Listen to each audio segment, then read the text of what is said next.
भारत में 2017-18 से 17 करोड़ नौकरियां बढ़ी। रोजगार और महिला भागीदारी में वृद्धि। पिछले 6 वर्षों में भारत के श्रम बाजार में उल्लेखनीय परिवर्तन देखने को मिला है। श्रम और रोजगार राज्य मंत्री शोभा करंदलाजे द्वारा लोकसभा में साझा किए गए आंकड़ों के अनुसार देश में नियोजित लोगों की संख्या 2017-18 में 47.5 करोड़ से बढ़कर 2023-24 में 64.33 करोड़ हो गई है। यह जानकारी भारतीय रिजर्व बैंक के KLEMS डेटाबेस पर आधारित है, जो रोजगार में वृद्धि, बेरोजगारी में गिरावट और कार्यबल में महिलाओं की बढ़ती भागीदारी को दर्शाती है।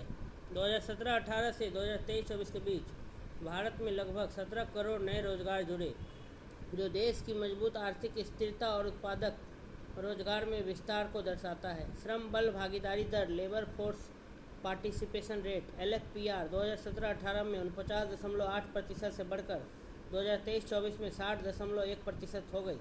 कार्यकर्ता जनसंख्या अनुपात वर्कर पॉपुलेशन रेशियो WPR इसी अवधि में 46.8% से बढ़कर 58.2% पर पहुंच गया। बेरोजगारी दर में तेज गिरावट दर्ज की गई, जो 2017-18 में 6% थी और 2023-24 में घटकर 3.2% रह गई, जिससे पहले के बेरोजगारी संबंधी आशंकाएं कम हुई है। सबसे उल्लेखनीय उपलब्धियों में से एक है महिलाओं की कार्यबल में तेजी से बढ़ती भागीदारी। 15 वर्ष और उनसे अधिक आयु की महिलाओं के लिए कार्यकर्ता जनसंख्या अनुपात WPR 2019-20 में 28.7% से बढ़कर 2023-24 में 40.3% हो गया। यह वृद्धि आर्थिक गतिविधियों में महिलाओं की बढ़ती भागीदारी को दर्शाती है, जिसे सरकारी नीतियों और बदलते सामाजिक दृष्टिकोण से बल मिलता है। भारत में युवाओं की बेरोजगारी दर में उल्लेखनीय सुधार देखा गया है। यह दर 2017-18 में 17.8% थी, जो 2023-24 में घटकर 10.2% हो गई है, जो कि वैश्विक औसत 13.3% से भी कम है। यह संकेत करता है कि शहरी और ग्रामीण दोनों क्षेत्रों में युवा श्रमिकों का रोजगार में समावेश बढ़ा है। सरकार ने यह स्पष्ट किया है कि भारत के बेरोजगारी आंकड़ों पर उठाए गए सवालों को खारिज करते हुए आवधिक श्रम बल सर्वेक्षण PLFS की विश्वसनीयता को बरकरार रखा गया है।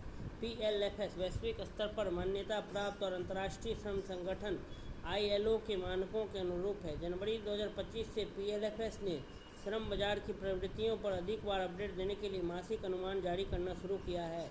इसकी कार्यप्रणाली में बड़े पैमाने पर स्थिरीकृत यादृच्छिक नमूना स्ट्रैटिफाइड रैंडम सैंपलिंग शामिल है, जो शहरी और ग्रामीण दोनों क्षेत्रों को सटीकता से कवर करता है। श्रम मंत्रालय ने स्पष्ट किया कि श्रम संबंधी संकेतकों में हुआ सुधार